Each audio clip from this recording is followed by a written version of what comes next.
Okay అండి. Okay అండి. ఉమ్. ఏంటండి ఫుల్ స్క్రీన్ చేయనా?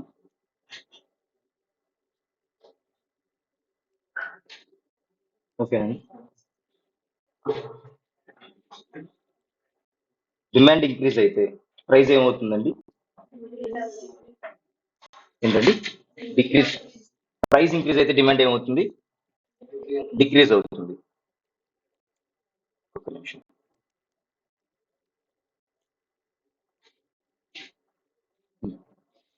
ప్రైస్ ఇంక్రీజ్ అయితే డిమాండ్ ఏమవుతుందండి? డిక్రీజ్ అవుతుంది. డిమాండ్ గ్రాఫ్ ఎలా ఉంటుంది చెప్పండి? Downwards, left to right. ఓకేనా? సప్లై ఎలా ఉంటుందండి?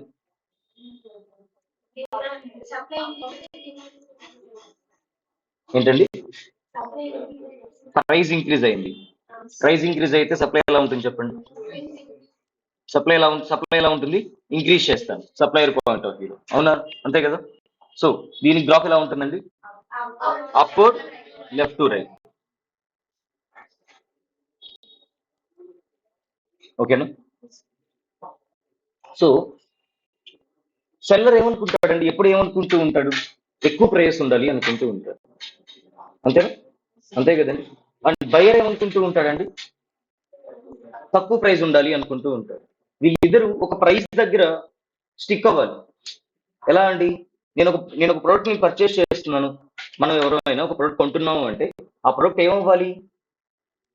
మనం పెడుతున్న ప్రైస్ ని సాటిస్ఫై చేయగలగాలి. మీరు ఒక ₹10 పెట్టి లేస్ ప్యాకెట్ తీసుకుంటున్నారు, లేకపోతే బిస్కెట్ ప్యాకెట్ తీసుకుంటున్నారు అంటే ఏం ఆలోచిస్తారండి? మీకు ఆ ₹10 అది మిమ్మల్ని సాటిస్ఫై చేస్తుందా లేదా? అంతే కదా? మీ దృష్టిలో ₹10 ఏంటి? అది మిమ్మల్ని ఆ ₹10 వాల్యూ అది సాటిస్ఫై చేస్తుందా లేదా? అంతే కదండి. అర్థమవుతుందా? సో ఆ పాయింట్ దగ్గర ఏంటి? మీరు దాన్ని పర్చేస్ చేస్తారు. అంతకంటే ఎక్కువ అయితే మీరు దాన్ని పర్చేస్ చేయరు. అంతే కదండి. సెల్లర్ కూడా ఏమనుకుంటాడు? ఎంత రేట్లు పెట్టాను, కాస్ట్ ప్రైస్ పెంచాలనుకుంటాడు. బట్ అల్టిమేట్ గోల్ ఏంటంటే సేల్ చేయడమే కదా. సో బయ్యర్ అండ్ సెల్లర్ ఒక ప్రైస్ దగ్గర ఎలా ఉంటారండి? స్టిక్ అవుతారు ఒక మిడిల్ పాయింట్ దగ్గర. ఓకేనా? అండ్ దాన్ని ఏమంటారంటే ఇంటర్సెక్షన్ పాయింట్ అంటానండి. ఓకేనా? ఈ పాయింట్ దగ్గర బయ్యర్ అండ్ సెల్లర్ ఇద్దరు ఒక ప్రైస్ కి స్టిక్ అవుతారు. ఓకేనా? సో ఏమవుతూ ఉంటుంది ఇక్కడ? ఇక్కడ ఏముంటాయండి మనకి? డిమాండ్ అండ్ ఓన్లీ డిమాండేనా? డిమాండ్ అండ్ ఇంకేముంటుంది? సప్లై. డిమాండ్ అండ్ సప్లై ఉంటుంది. ఇక్కడ ఏముంటుందండి? ప్రైస్ ఉంటుంది. ఓకేనా? సో ఏ ప్రైస్ లెవెల్ దగ్గర, సో ఈ ప్రైజా అంటే ఈ ప్రైస్ లెవెల్ దగ్గర ఎలా ఉంటుందండి? ఈ పాయింట్ దగ్గర ఈక్విలిబ్రియం ప్రైస్ ఉంటుంది. ఓకేనా? సో మీరు ఎంత సప్లై చేస్తారు? డిమాండ్ ఈ లెవెల్ డిమాండ్ దగ్గర ఉంటుంది. ఇదే డిమాండ్, ఇక్కడే మీ సప్లై ఉంటుంది. అర్థమవుతుందండి? దీన్ని నేను ఏమంటానంటే ఈక్విలిబ్రియం ప్రైస్ అని అంటాను. ఓకేనా? ఏ ప్రైస్ దగ్గర అయితే బయ్యర్ అండ్ సెల్లర్ ఇద్దరు ఒక మ్యూచువల్ అండర్స్టాండింగ్ వస్తారు, దాన్ని నేను ఏమంటాను? ఈక్విలిబ్రియం ప్రైస్ అని అంటాను. ఈక్విలిబ్రియం అంటే ఏంటంటే ఆ స్టేజ్ ఏమంటాం మనం? ఒక స్టేబుల్ గా ఉండే స్టేజ్, ఇద్దరికి సరిపోతుంది అని. అర్థమవుతుందండి? దాన్ని నేను ఏమంటాను? ఈక్విలిబ్రియం స్టేజ్ అని అంటాను. స్టేబుల్ గా ఇద్దరికి విన్ విన్ సిచ్యువేషన్ ఉండడం, దాన్ని నేను ఏమంటాను? ఈక్విలిబ్రియం స్టేజ్ అని అంటాను. సో ఆ పాయింట్ ఏమంటానండి? ఈక్విలిబ్రియం ప్రైస్ అని అంటాను అక్కడ ఉండేదాన్ని. ఓకేనా? సరే, నిన్న మనం ఎంతవరకు చెప్పుకున్నామండి? అండ్ ఈ ఈక్విలిబ్రియం ప్రైస్ లోని మనం, సరే, ఈక్విలిబ్రియం ప్రైస్ అయిపోయిన తర్వాత మళ్ళీ ఏం చేస్తామంటే ఎంత ప్రపోర్షన్ ఇంక్రీజ్ అవుతూ ఉంటే ఈ ఈక్విలిబ్రియం ప్రైస్ ఎలా మారుతుంది చూస్తామండి. ఇప్పుడు ఈక్విలిబ్రియం ప్రైస్ చూసాం కదా. నెక్స్ట్ కాన్సెప్ట్ వచ్చేసరికి మనం ఏం చూస్తామంటే, ఒక్క నిమిషం. ఈక్విలిబ్రియం ప్రైస్ నిన్న ఎలాస్టిసిటీ ఆఫ్ సప్లై చెప్పుకున్నామండి. జస్ట్ ఎక్స్ప్లెయిన్ చేసుకుని వెళ్ళిపోయాం అంతేనా? జనరల్ గా ఇలా టూకీగా చెప్పుకున్నట్టు చెప్పుకున్నాం కదండి. ఓకేనా? సో సో ఈక్విలిబ్రియం సప్లై తర్వాత equilibrium supply, elasticity of supply చెప్పుకున్నాం. ఇప్పుడు ఈక్విలిబ్రియం ప్రైస్ చెప్పుకున్నాం కదండి. తర్వాత ఈ ఎలాస్టిసిటీ ని అండ్ ఈక్విలిబ్రియం ప్రైస్ ని కంపేర్ చేసుకుంటాం నెక్స్ట్ కాన్సెప్ట్ లో. ఓకేనా? ఫస్ట్ ఈక్విలిబ్రియం ప్రైస్ డిస్కస్ చేస్తున్నాం, తర్వాత నెక్స్ట్ కాన్సెప్ట్ డిస్కస్ చేద్దాం. పేజ్ నెంబర్ ఎంత? దగ్గరేగా.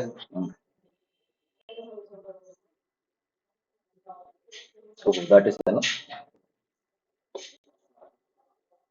డిటర్మినెంట్స్ ఆఫ్ సప్లై అయిపోయింది కదండి. ఏంటి డిటర్మినెంట్స్ ఆఫ్ సప్లై? ప్రైస్, ఒక్క నిమిషం. Price, technology, natural factors, government policies, input prices, goals of the firm. ఇంకా అండి ఎన్నయ్యే మనకి? మనం 6 రాసాం. Price of other commodities. Okay, and next number of firms in the market. ఓకేనండి. సో నేచురల్ ఫ్యాక్టర్ రాస్తాం కదండి ఆల్రెడీ. నేచురల్ ఫ్యాక్టర్స్ రాస్తాం.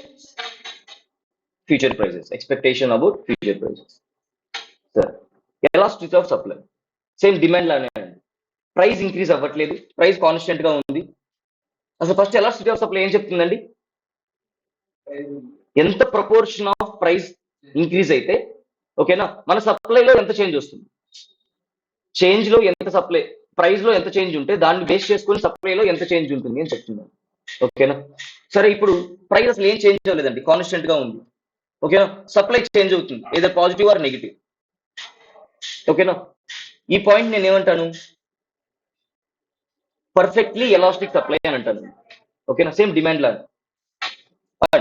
ప్రైస్ చేంజ్ అవుతూ ఉందండి, ఏదో positive or negative, but supply మాత్రం కాన్స్టెంట్ గానే ఉంది. ఈ పాయింట్ నేను ఏమంటానండి? పర్ఫెక్ట్లీ ఇన్ఎలాస్టిక్ అని అంటారు. ఓకేనా. పర్ఫెక్ట్లీ ఎలాస్టిక్ అంటాను దీన్ని పర్ఫెక్ట్లీ ఇన్ఎలాస్టిక్ అంటారు. ఓకేనా. అండ్ ప్రైస్ కొద్దిగా ఇంక్రీజ్ అయిందండి, కొంచెమే చేంజ్ అయింది, బట్ సప్లై ప్రపోర్షన్ మాత్రం ఎక్కువగా చేంజ్ అయింది. ఓకేనా. సో దీన్ని నేనేమంటానండి? రిలేటివ్ ఎలాస్టిక్ సప్లై అని అంటారు. ఓకేనా. రిలేటివ్ ఎలాస్టిక్ సప్లై అని అంటారు. ప్రైస్ ఎక్కువగా చేంజ్ అయితే కానీ సప్లై కొద్దిగా చేంజ్ అవ్వట్లేదు. ఈ పాయింట్ నేను ఏమంటానండి? రిలేటివ్లీ ఇన్ఎలాస్టిక్ అని అంటారు. ఓకేనా. ఎంత ప్రపోర్షన్ ఆఫ్ సప్లై చేంజ్ అవుతూ ఉంటే ఎంత ప్రపోర్షన్ ఆఫ్ ప్రైస్ చేంజ్ అవుతూ ఉంటే సేమ్ ప్రపోర్షన్ లోనే సప్లై కూడా చేంజ్ అవుతుందండి. ఎంత ప్రపోర్షన్ లో ప్రైస్ చేంజ్ అవుతూ ఉంటే సప్లై కూడా సేమ్ ప్రపోర్షన్ లోనే చేంజ్ అవుతుందండి. దీన్ని నేనేమంటాను? యూనిటరీ ఎలాస్టిక్ అని అంటారు. ఓకేనా. ఇది మీరు చదివేస్తారండి, తర్వాత చూస్తాను. ఈ టైంలో ఎలా ఉంటుందండి? ఎలాస్టిక్ సప్లై ఎలా ఉంటుంది? ఈక్వల్స్ టు 1 ఉంటుంది. ఓకేనా. రిలేటివ్లీ ఎలాస్టిక్ అయితే ఎలా ఉంటుందండి? రిలేటివ్లీ ఎలాస్టిక్ లో సప్లై ఎక్కువ ఉంటుందండి. సప్లై ఎక్కువ ఉంటుంది కాబట్టి మోర్ దాన్ 1 ఉంటుంది. ఓకేనా. More than 1 relatively elastic. Relatively inelastic లో లెస్ దాన్ 1 ఉంటుంది. ఓకేనా. అండ్ పర్ఫెక్ట్లీ ఎలాస్టిక్ అంటే అండి అన్డిఫైన్డ్. ఓకేనా అండి. అండ్ ఇన్ఎలాస్టిక్ అంటే అండి 0. ఓకే. అండ్ డిటర్మినెంట్స్ ఆఫ్ మనం ఎలాస్టిక్ ఆఫ్ డిమాండ్ చూసాం కదండి, ఇప్పుడు ఎలాస్టిక్ ఆఫ్ సప్లై. ఓకేనా. సో దీంట్లో మనం ఏం చూస్తామండి చెప్పండి? ప్రపోర్షన్స్ చూస్తాం, క్వాంటిటీస్ చూడం. ఇక్కడ డిమాండ్ లో కూడా మనం డిమాండ్ అంటే ఏం చూసామండి? క్వాంటిటీస్ చూసాం. ప్రైస్ 1 రూపీ చేంజ్ అయితే ఎంత క్వాంటిటీ డిమాండ్ చేంజ్ అవుతుంది అనేది డిమాండ్ లో చూస్తాం.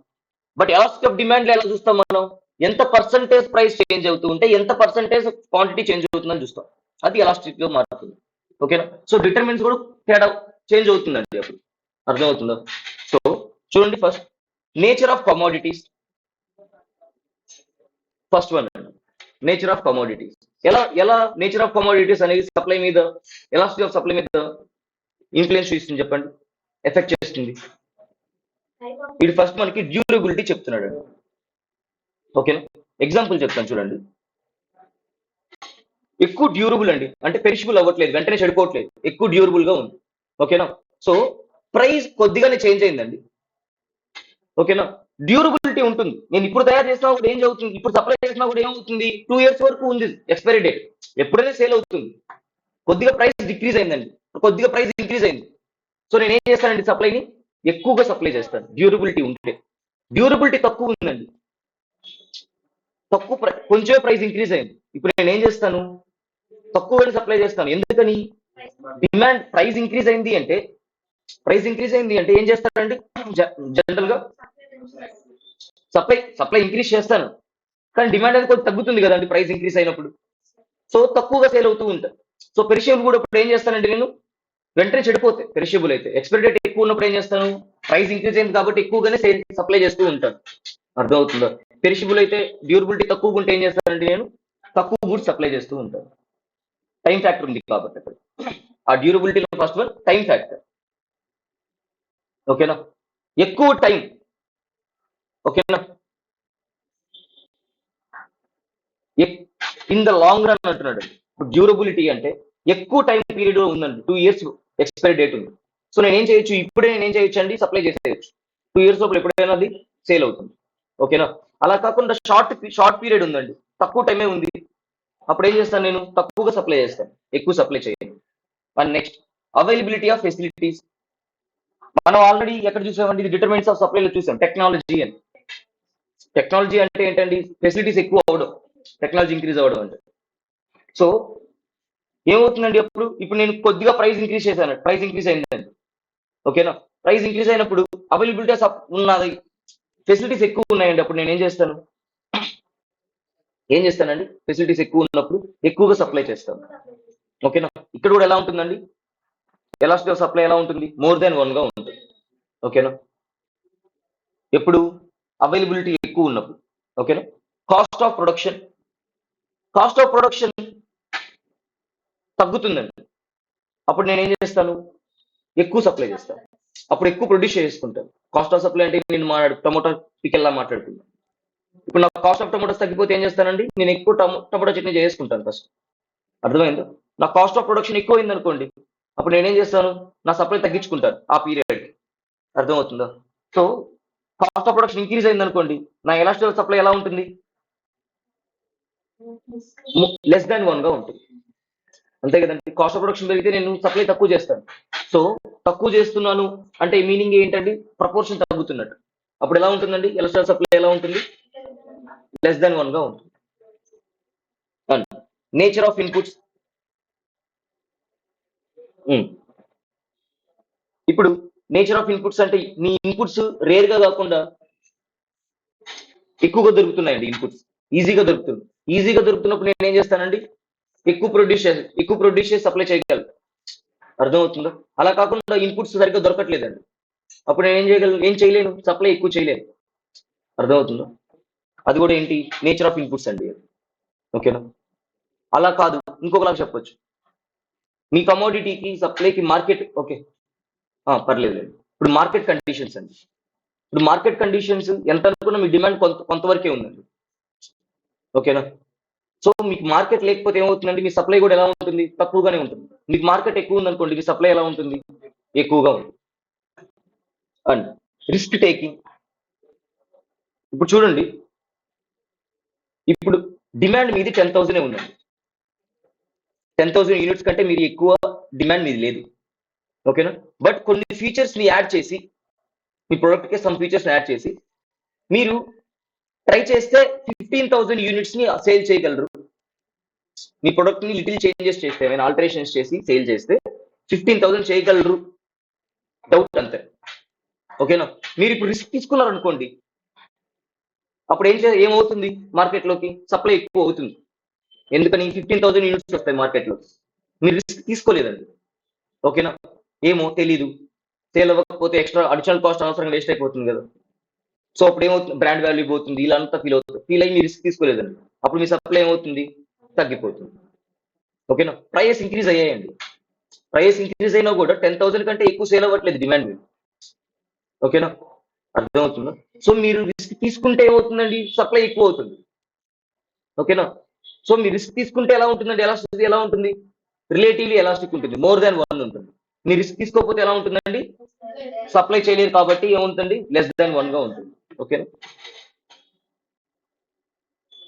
Next equilibrium. ఈక్విలిబ్రియం అంటే ఏం చెప్పుకున్నామండి మనం, ఒక stable position, buyer and cell ఇద్దరు ఒక మ్యూచువల్ అగ్రిమెంట్ లోకి రావడం అండి, ప్రైస్ దగ్గర. చూడండి, ఆ ప్రైస్ ఏమంటానండి నేను, డిమాండ్ అండ్ సప్లై రెండు ఈక్వల్ గా ఉండే పాయింట్ అండి. ఓకేనా, ఎంతైతే డిమాండ్ ఉంటుందో అంతే నేను సప్లై చేస్తాను. అదేనా మనం చెప్పుకుంది. సేమ్ పాయింట్ దగ్గర మనం డిమాండ్ అండ్ సప్లై ఉంటుందండి. అర్థమవుతుందో, దాన్ని నేనేమంటాను, ఈక్విలిబ్రియం పాయింట్ అని అంటాను. Okay,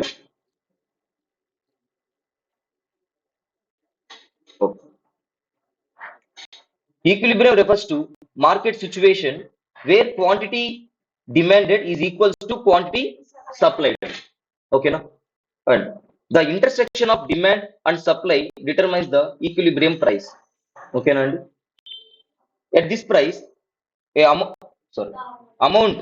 amount that the buyer wants to buy the goods is equals to amount seller wants to sell. అంటే మీనింగ్ ఏంటంటే బయ్యర్ అండ్ సెల్లర్ ఇద్దరు ఈక్వల్ కి వచ్చారండి, అగ్రిమెంట్ కి వచ్చినట్టు, మ్యూచువల్ అగ్రిమెంట్ కి వచ్చినట్టు. Only at the equilibrium price both buyers and sellers are satisfied. This can be best explained by the following diagrams. Next diagrams లో మాట్లాడుతున్నాం, అది నెక్స్ట్ సిచ్యువేషన్ అని చెప్తాను.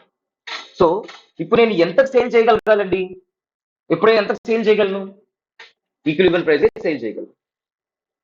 అర్థమవుతుంది. ఇప్పుడు జస్ట్ మనం ప్రైస్ అని మాడుకుంటూ వచ్చాం. ఇప్పుడు మనం ప్రైస్ అంటే ఏంటండి, జనరల్ గా ఈక్విలిబ్రియం ప్రైస్. ఈక్విలిబ్రియం ప్రైస్ ఏమవుతుంది, మనకి ప్రైస్ అవుతుంది, అంతే కదా. మనం ఏ ప్రైస్ పడితే ఆ ప్రైస్ అమ్మగలమా అండి, అమ్మలేదు. ఎంత ప్రైస్ ఇంక్రీజ్ అవుతుందండి ఎప్పుడైనా కూడా, ఈక్విలిబ్రియం ప్రైస్ ఇంక్రీజ్ అవుతుంది ఎప్పుడైనా కూడా. అర్థమవుతుంది నేను చెప్తుంది. ప్రైస్ అనేది మీరు అనుకునే ప్రైస్ కాదు. ఎప్పుడైనా కూడా మనం ఏ ప్రైస్ కి అమ్మగలమండి, ఈక్విలిబ్రియం ప్రైస్ కి అమ్మగలం. సో ఏ ప్రైస్ ఇంక్రీజ్ అవుతుంది, ఈక్విలిబ్రియం ప్రైస్ ఇంక్రీజ్ అవుతుంది. ఏ ప్రైస్ డిక్రీజ్ అవుతుంది, ఈక్విలిబ్రియం ప్రైస్ డిక్రీజ్ అవుతుంది. వీటి మీదే డిపెండ్ అయి ఉంటుంది సప్లై కానీ డిమాండ్ కానీ. జనరల్ గా మనం ఇప్పటివరకు జస్ట్ ప్రైస్ అని మాట్లాడుకుంటూ వచ్చాం. అర్థమవుతుందో. సరే, ఇప్పుడు నా సప్లై అండ్ డిమాండ్ కి నా ఈక్విలిబ్రియం ప్రైస్ ఎలా చేంజ్ అవుతుందో మాట్లాడుకుందాం. అర్థమవుతుందా. ఇప్పుడు నేను ఏం చేస్తానంటే, మన దగ్గర ఏమున్నాయండి వేరియబుల్స్, డిమాండ్, సప్లై, ప్రైస్. ఓకేనా. ఓకే, ఇప్పుడు నేను డిమాండ్ కాన్స్టెంట్ గా ఉంచుతానండి. డిమాండ్ కాన్స్టెంట్ గా ఉంచి ప్రపోర్షన్ ఆఫ్ ప్రైస్ ని ఇంక్రీజ్ చేస్తున్నాను. ప్రపోర్షన్ ఆఫ్ ప్రైస్ ఇంక్రీజ్ చేస్తే, ఓకేనా, సప్లై కూడా, ఒక్క నిమిషం, సరే ఇక్కడ ఎక్స్ప్లెయిన్ చేసుకుందాం కేస్ బై కేస్. చూడండి, ఫస్ట్ కేసులో సప్లై కాన్స్టెంట్ గా ఉంచాడండి. ఫస్ట్ మనకి ఏమున్నాయండి వేరియబుల్స్, సప్లై, డిమాండ్, ప్రైస్ ఉన్నాయండి. ఇక్కడ సప్లై కాన్స్టెంట్ గా ఉంచాడు. ఓకే, డిమాండ్ ఇంక్రీజ్ అయిందండి. డిమాండ్ ఇంక్రీజ్ అయితే మీ ఈక్విలిబ్రియం ప్రైస్ ఏమవుతుందండి, కాదు, మారిపోతుంది. మీరు ఇప్పటివరకు సెల్లర్ పాయింట్ ఆఫ్ వ్యూ మాట్లాడుకుంటూ వచ్చాం. ఇప్పుడు మనం బయ్యర్ కూడా యాడ్ అయ్యాడా, అవునా, బయ్యర్ యాడ్ అయ్యాడు కదండి. మరి సెల్లర్ అండ్ బయ్యర్ వచ్చేసరి పాయింట్ లో ఇప్పుడు మనం ఇక్కడ మాడుతుంది ప్రైస్ కాదు, ఇప్పుడు ఏం మాడుతున్నాం, ఈక్విలిబ్రియం ప్రైస్ గురించి మాట్లాడుతున్నాం. ఇప్పుడు మన ప్రోడక్ట్ డిమాండ్ ఇంక్రీజ్ అయిందండి, అయింది. కస్టమర్ ఏమనుకుంటాడు, డిమాండ్ ఇంక్రీజ్ అయిందండి, కొంచెం ప్రైస్ ఎక్కువైనా పర్లేదు అనుకుంటాడు. అప్పుడు ఈక్విలిబ్రియం ప్రైస్ ఏమవుతుంది, ఇంక్రీజ్ అవుతుంది. సెల్లర్ ఎప్పుడు ప్రైస్ ఎక్కువగా నమ్మాలనుకుంటాడండి. బట్ ఈక్విలిబ్రియం ప్రైస్ అంటే ఏంటి, బయ్యర్ కొనాలనుకునే ప్రైస్. ఇప్పుడు డిమాండ్ ఇంక్రీజ్ అయిందండి, అప్పుడు ఏమనుకుంటాడు, కొనాలనుకున్న అతను ఏమనుకుంటాడు, కొంచెం ఎక్కువైనా పర్లేదు అనుకుంటాడు కదా. సో దాన్ని ఈక్విలిబ్రియం ప్రైస్ అంటున్నాను. అప్పుడు ఈక్విలిబ్రియం ప్రైస్ ఏమవుతుందండి, ఇంక్రీజ్ అవుతుంది కదా, ఎక్కువైనా పర్లేదు అనుకున్నప్పుడు. అర్థమవుతుందా. అప్పుడు సెల్లర్ ఎలా ఎక్కువైనా పర్లేదు అనుకుంటూ ఉంటాడు, ఎక్కువగా అమ్మాలనుకుంటూ ఉంటాడు. అర్థమవుతుందా. సో అది కేస్ 1 అండి. ఏం చెప్పాను ఇక్కడ, సప్లై కాన్స్టెంట్ గా ఉంది, డిమాండ్ ఇంక్రీజ్ అయిందండి, అప్పుడు ఈక్విలిబ్రియం ప్రైస్ ఏమవుతుంది, ఇంక్రీజ్ అవుతుంది. అది కేస్ 1. కేస్ 2, డిమాండ్ కాన్స్టెంట్ గా ఉంచానండి. ఇప్పుడు ఏమున్నాయండి ఇవన్నీ, మళ్ళీ డిమాండ్, సప్లై, ప్రైస్. ఓకేనా. అండ్ ఒక్క నిమిషం అండి, డిమాండ్ కాన్స్టెంట్ గా ఉంచామండి మనం. ఇప్పుడు డిమాండ్ కాన్స్టెంట్ గా ఉంచి సప్లై ఇంక్రీజ్ చేశానండి. సప్లై ఎక్కువగా ఉంది, అర్థమైందా. డిమాండ్ అలానే ఉందండి, 10,000 కంటే ఎక్కువ కొనట్లేదు మార్కెట్ లో. ఓకేనా. బట్ అన్ని కంపెనీ వాళ్ళందరూ ఏం చేశారంటే ఎక్కువ సప్లై చేశారండి, ఎక్కువగా కనిపిస్తుంది, ఎక్కడ పెట్టినా అవే ఉంది. అప్పుడు ఏమవుతుందంటే ఆటోమేటిక్ నేను ఏం చేయాలనుకుంటాను, తక్కువగా కొనాలనుకుంటాను, ఎక్కడ పెట్టినా ఉంది కదా. సో ఆటోమేటిక్ గా ఈక్విలిబ్రియం ప్రైస్ ఏమవుతుందండి, ఏమవుతుంది, డిక్రీజ్ అయిపోతుంది. ఓకేనా. డిమాండ్ అలానే ఉందండి, ఓకేనా, సప్లై లేదు, ఎవరు తయారు చేయట్లేదు సరిగ్గా. ఓకేనా, సరే ఎగ్జాంపుల్ ఇప్పుడు శానిటైజర్ అనుకుందాం. ఓకే, శానిటైజర్ అందరికి అలవాటు అయిపోయాయి అనుకుందాం అండి ఆఫ్టర్ కోవిడ్ తర్వాత. ఇప్పుడు ఎవరైనా ఎక్కడైనా శానిటైజర్లు అమ్ముతున్నారా అండి? లేదు. అర్థమవుతుందా? సో అప్పుడు శానిటైజర్లు ఎంత అండి కాస్ట్? 10 రూపీస్ ఇచ్చేసేవాళ్ళు. ఇప్పుడు నువ్వు శానిటైజర్ కొనాలంటే 10 రూపీస్ కాదు. అర్థమవుతుందా? ఇప్పుడు నువ్వు ఏమనుకుంటావండి, 50 అయినా పర్లేదు కొనుక్కుందాం అనుకుంటావు. అది ఈక్విలిబ్రియం ప్రైస్. నువ్వు పెట్టాలనుకునే ప్రైస్ ఏంటంటే ఈక్విలిబ్రియం ప్రైస్. ఓకేనా, సో సప్లై తగ్గిపోయిందండి, డిమాండ్ ఉంది బట్ సప్లై తగ్గిపోయింది, ఆటోమేటిక్ ఈక్విలిబ్రియం ప్రైస్ ఏమవుతుందండి? ఇంక్రీజ్ అవుతుంది. అలా కాదు, డిమాండ్ అలానే ఉంది, లేకపోతే డిమాండ్ తగ్గింది. ఓకేనా, లేదు డిమాండ్ అలానే ఉంది అనుకుంది ప్రజెంట్ కేసు వరకు, సప్లై ఎక్కువ అయిపోయిందండి. అప్పుడు ఏమవుతుంది, నేను 10 రూపీస్కే కొనుక్కుంటాను. అంతే కదా, అర్థమవుతుందా? సో ఇది కేస్ 2 అండి. Next case 3, both demand and supply అండి ఒకే పోర్షన్ లో చేంజ్ అయ్యాయి, సేమ్ ప్రపోర్షన్ లో చేంజ్ అయ్యాయి అంటున్నాడు అండి. అంటే డిమాండ్, సప్లై, ఈక్విలిబ్రియం ప్రైస్ అండి.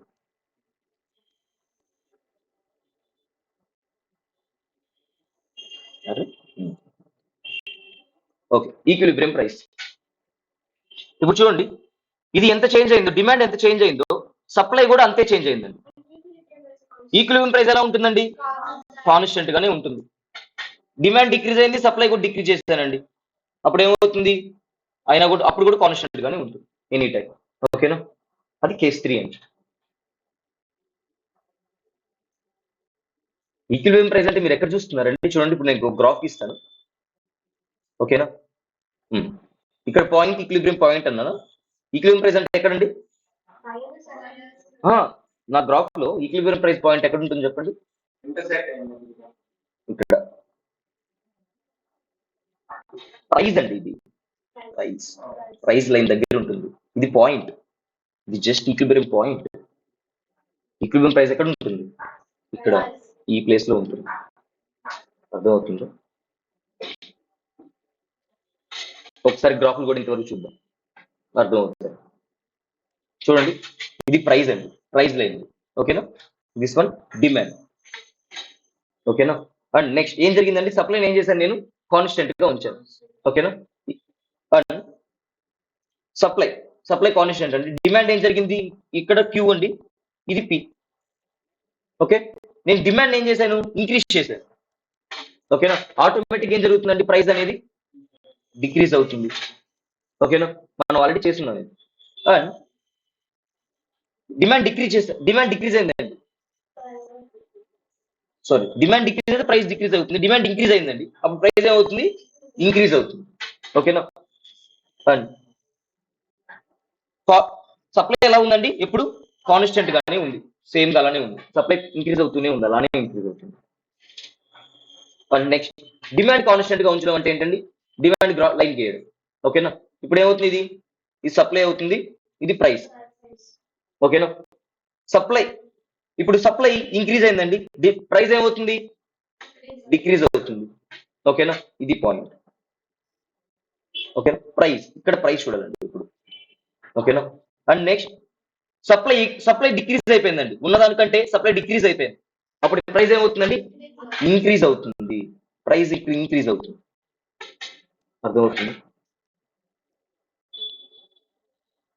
అప్పుడు ఓకే, సో ఇందాక మనకి సప్లై కాన్స్టెంట్ ఉంచాం కాబట్టి సప్లైకి ఒకటే వచ్చిందండి లైన్, అంతే కదా? సప్లై ఇప్పుడు ఒకేలా ఉంది. అండ్ డిమాండ్కి ఏమొచ్చింది? 3 లైన్స్ వచ్చి. ఇక్కడ డిమాండ్ కాన్స్టెంట్ కాబట్టి డిమాండ్ సింగిల్ లైన్, మిగతా 3 లైన్స్. ఇప్పుడు చూడండి, ఇప్పుడు ప్రతి పాయింట్ దగ్గర ఎంత ప్రపోర్షన్? ఫస్ట్ ఒక ప్రైస్ దగ్గర క్వాంటిటీ అలానే ఉంచానండి. ఓకేనా, అండ్ ఏం జరిగిందంటే నా డిమాండ్ ఇంక్రీజ్ అయిందండి. ఇక్కడే డిమాండ్, ఇక్కడే క్వాంటిటీ ఉంది, ఇక్కడే సప్లై కూడా చూసుకుంటూ ఉంటాను కదా నేను, డిమాండ్ అండ్ సప్లై రెండు చూసుకుంటూ ఉంటాను. కానీ నా డిమాండ్ ఎంత ప్రపోర్షన్ ఇంక్రీజ్ అయిందో, అంటే ఇక్కడ నుంచి డిమాండ్ ఇక్కడికి ఇంక్రీజ్ అయిందండి. ఓకేనా, సప్లై కూడా ఏం జరిగింది అంటున్నా? సప్లై కూడా ఏమైందండి? సప్లై కూడా సేమ్ ప్రపోర్షన్ లో ఇంక్రీజ్ అయింది. అర్థమవుతుందా? సప్లై కూడా సేమ్ ప్రపోర్షన్ లో ఇంక్రీజ్ అయింది. అంటే డిమాండ్ చూడండి, డిమాండ్ ఇక్కడ ఇలా ఉండాల్సిన లైన్ ఇక్కడికి ఇంక్రీజ్ అయిందండి డిమాండ్. ఓకేనా, సప్లై కూడా ఏం జరిగింది? ఇక్కడికి ఉండాల్సిన సప్లై, ఓకేనా, ఇలా సప్లై ఇక్కడికి ఇంక్రీజ్ అవుతుంది సప్లై. అర్థమవుతుంది? సప్లై ఇంక్రీజ్ అయితే ప్రైస్ తగ్గుతుంది కదా, అందుకని నేను డౌన్కి వచ్చాను. మీకు అర్థమవుతుందా గ్రాఫ్? చూడండి, సప్లై ఇంక్రీజ్ అయితే ప్రైస్ డిక్రీజ్ అయితే సప్లై ఇంక్రీజ్ అవుతుంది అనుకుంది. ఓకేనా? అర్థమవుతుందండి. సో ప్రైస్ అనేది ఎప్పుడు ఎలా ఉంటుంది? కాన్స్టెంట్ గానే ఉంటుంది, same proportion increase or decrease అయినప్పుడు. ఓకేనా? అండ్ నెక్స్ట్ ఇప్పుడు చూడండి, నెక్స్ట్ ఏం చెప్తున్నానంటే గ్రాఫ్ అవసరం లేదు, మోర్ చేంజ్ ఇన్ డిమాండ్ అండి. డిమాండ్ ఎక్కువగా చేంజ్ అయిందండి. ఓకేనా? డిమాండ్ ఎక్కువగా ఉంది, సప్లై మాత్రం చాలా తక్కువగా ఉంది. ఇప్పుడు నేను ఎలా కొనాలనుకుంటానండి? ఉన్నదానికంటే కొంచెం ఎక్కువైనా పర్లేదు కదా. అర్థమవుతుందని చెప్తుంది. ఇప్పుడు డిమాండ్ ఎక్కువగా ఇంక్రీజ్ అయిందండి, బట్ సప్లై అనుకున్నంత డిమాండ్ లేదు. డిమాండ్ ఫుల్ఫిల్ చేసేంత సప్లై చేయట్లేదు నేను. ఓకేనా? స్కేర్సిటీ ఉంటుంది. అప్పుడు నేను ఏమనుకుంటాను? కొద్దిగా ఎక్కువైనా పర్లేదు. మూవీ టికెట్స్ అనుకోండి ఎగ్జాంపుల్, కొద్దిగా ఎక్కువైనా పర్లేదు తీసుకుందాం అనుకుంటాను నేను. ఓకేనా? అర్థమవుతుందండి. సో అప్పుడు ఈక్విలిబ్రియం ప్రైస్ అంటే ఈక్విలిబ్రియం ప్రైస్ ఏమైనట్టండి? అప్పుడు ఇంక్రీజ్ అయినట్టు. అర్థమవుతుందా మీకు చెప్పింది? డిమాండ్ ఏమైందండి? ఎక్కువగా ఇంక్రీజ్ అయింది అనుకుందాం, సప్లై కొద్దిగానే ఇంక్రీజ్ అయింది. అప్పుడు ఈక్విలిబ్రియం ప్రైస్ నేను ఏం చేస్తానండి? కొద్దిగా ఎక్కువైనా పర్లేదని ఇంక్రీజ్ చేసుకుంటాను, అలాగే ఉంచుకోకుండా. ఓకేనా? నెక్స్ట్ ఇప్పుడు డిమాండ్ కొద్దిగానే ఎక్కువైంది, ఇంక్రీజ్ అయిందండి, బట్ సప్లై మాత్రం ఎక్కువగా ఇంక్రీజ్ చేస్తాను. అప్పుడు ప్రైస్ ఏం చేసుకుంటానంటే నేను ఉన్నదానికంటే ఎక్కువే ఉన్నాయి కాబట్టి డిమాండ్ కంటే కూడా కొంచెం తక్కువైనా పర్లేదని ప్రైస్ నేను తగ్గించుకుంటాను, ఈక్విలిబ్రియం ప్రైస్. అంతే కదా?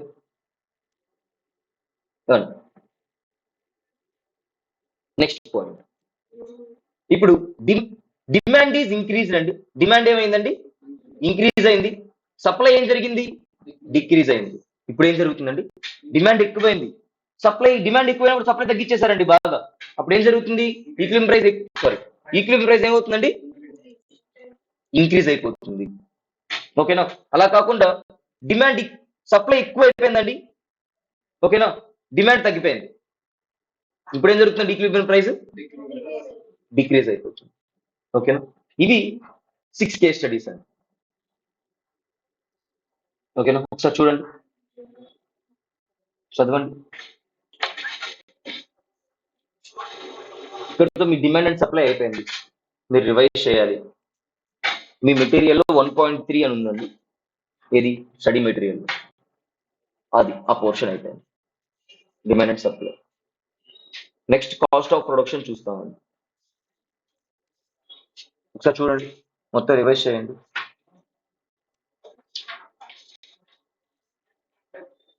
అసలు మనం రికార్డింగ్ ఆన్ చేసామండి?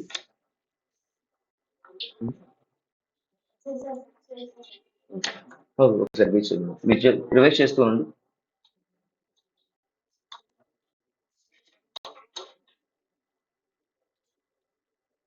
ఓకే,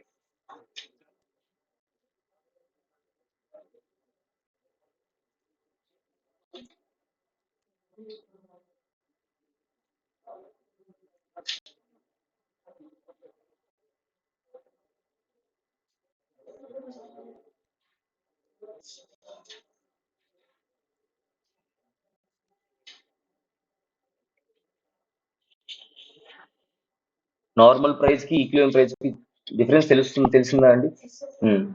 నార్మల్ ప్రైస్ అంటే నేను ఏ పాయింట్ ఆఫ్ వ్యూ ఆలోచించాను? Only seller point of view మాట్లాడాను. బట్ ఈక్విలిబ్రియం ప్రైస్ వచ్చేసరికి ఏం మాట్లాడానండి? బయ్యర్ పాయింట్ ఆఫ్ వ్యూలో మాట్లాడాను. ఓకేనా? బయ్యర్ ఎప్పుడు సెల్లర్ ఇంక్రీజ్ అవ్వాలని అనుకుంటూ ఉంటాడు, తన ప్రైస్ ని ఎక్కువగా అమ్మాలని అనుకుంటూ ఉంటాడు. బట్ బయ్యర్ ఏమనుకుంటాడండి? తను పెడుతున్న అమౌంట్ కి సాటిస్ఫాక్షన్ ఉండాలి అనుకుంటాడు 100%. ఓకేనా? సో దాన్ని నేను ఏమంటూ ఉన్నాను? ఈక్విలిబ్రియం ప్రైస్ అని అంటారు. ఓకేనా? చూడండి,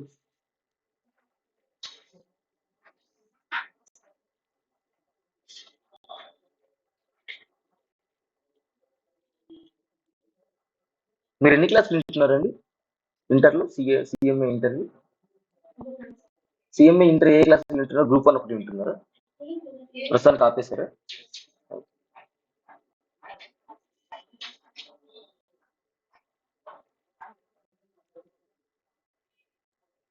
2 డేస్ నుంచి కనిపించకపోయేసరికి అడుగుతున్నా. ఓకే, ఆ బేసిక్స్ అంటే బేసిక్స్ సిఎంఏ ఇంటర్ బేసిక్స్ లా ఉంటాయండి. సిఎంఏ ఫౌండేషన్ బేసిక్స్ అర్థమైంది. ఓకే లేదు, అందరూ అలా చెప్తారేమో, బట్ నాకు అలా కుదరదండి. నేను వాళ్ళు ఏ క్లాస్ అయితే దాని లాగే బేసిక్స్ ఉంటుంది. ఎందుకంటే ఇప్పుడు ముందు క్లాస్ నేను వచ్చాను అనుకోండి, మీకు అవన్నీ చెప్పేసి ఉంటాను ఇక్కడే కదా. సో అలా నేను ఆ క్లాస్ ఉండే వాళ్ళకి రెస్పెక్ట్ ఇవ్వాలి అనుకుంటాను ఆ క్లాస్ స్టేజ్కి. నేను అక్కడికి వెళ్ళి కాస్ట్ అంటే ఏంటి అని చెప్పుకోలేను కదా. చెప్పానులేండి, చెప్తున్నాను జనరల్.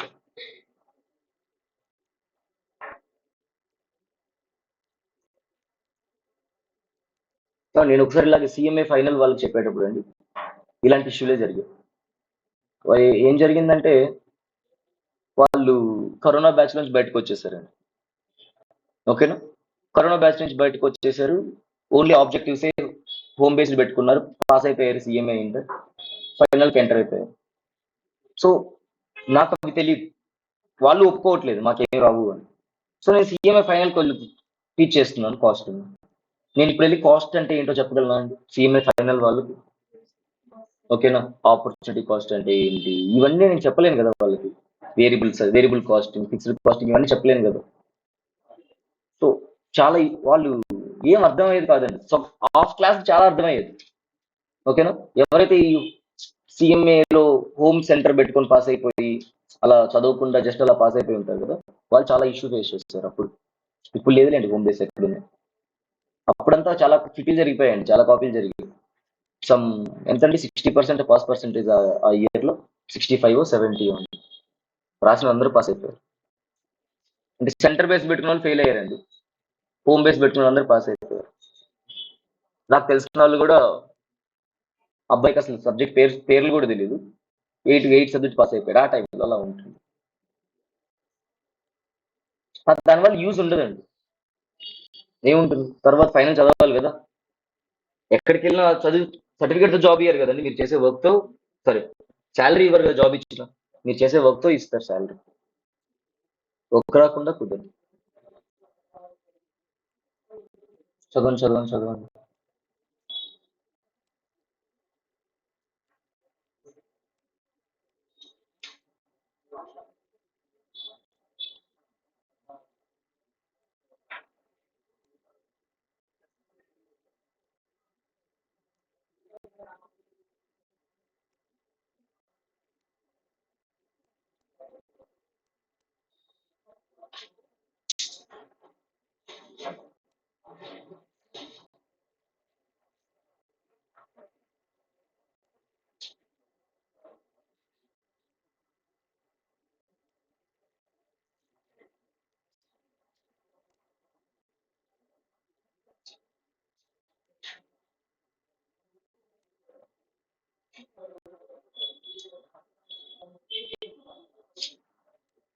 లాజిక్స్ లాజిక్స్ అన్ని అర్థమవుతున్నాయి కదండి చాప్టర్లు.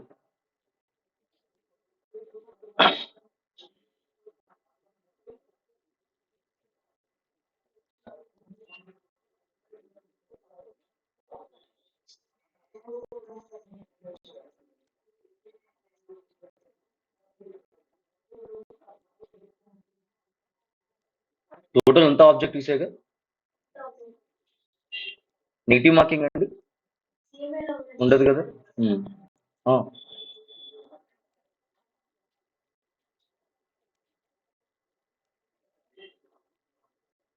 మేము సిఎంఏ చదివేటప్పుడు సిఎంఏకి ఇంత భూమి లేదండి, అసలు పట్టించుకునే వాళ్ళం కాదు సిఎంఏ. తర్వాత ఇప్పుడు చాలా చాలా భూమి వచ్చింది.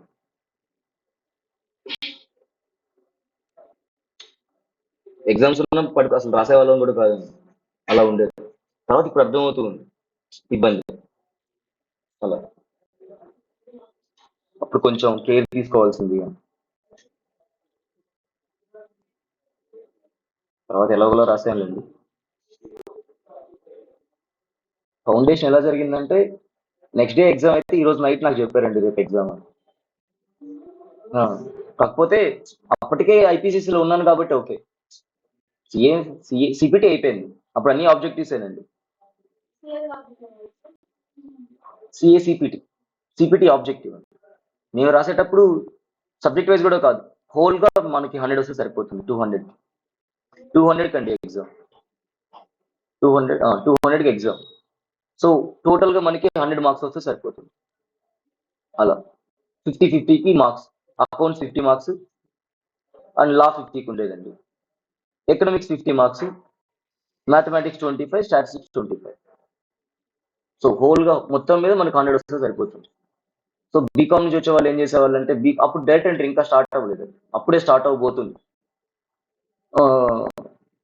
బీకామ్ నుంచి వచ్చిన వాళ్ళు కానీ లేకుంటే సిఈసి బ్యాక్గ్రౌండ్ ఉంటారు కదండి ఇంటర్మీడియట్ లో, వాళ్ళు ఏం చేసేవాళ్ళంటే మ్యాథమెటిక్స్ కంప్లీట్గా వదిలేసేవాళ్ళు. వాళ్ళకి 150 మార్క్స్ ఎగ్జామ్ అనుకునేవాళ్ళు వాళ్ళు. అంతే కదా, వాళ్ళకి మ్యాథమెటిక్స్ రాదండి ఎంత ట్రై చేసినా. వాళ్ళకి రాదనే సిఈసికి వెళ్ళారు, మళ్ళీ తీసుకొచ్చి మ్యాథమెటిక్స్ అంటే కష్టం. సో వాళ్ళు స్టాటిస్టిక్స్ ఏదైనా ఉంటాయి కదండి, మీన్, అర్థమెటిక్ మీన్, అలాంటి థియరీ చదువుకునే వాళ్ళు. అక్కడ ఏమైనా ఒక 2-3 బిట్స్ వస్తే ఓకే, లేదంటే లేదు వాళ్ళకి. అవి చాయిస్లు అండి, 150 మార్క్స్కే వాళ్ళు ఎగ్జామ్ రాసేవాళ్ళు. నెక్స్ట్ ఇయర్ చేంజ్ చేశారు. ఎవ్రీ సబ్జెక్ట్ లో 30 మార్క్స్ సంథింగ్ ఏదో కట్ ఆఫ్ పెట్టారు. 40% రావాలి. తర్వాత ఆబ్జెక్టివ్ చేసేసి ఇంకా డిస్క్రిప్టివ్ పెట్టేశారు. తర్వాత కొంత ఆబ్జెక్టివ్ కొంత డిస్క్రిప్టివ్ అన్ని చేసేసరికి సీఏ వదిలేశారు అందరు. అంత గోల్ చేయకూడదు పిల్లలు. ఓకే, నెక్స్ట్ చాప్టర్ చెప్పుకుందామండి. సరే, రికార్డింగ్ ఆఫ్ చేసి ఆన్ చేసి మళ్ళీ స్టార్ట్ చేద్దాం.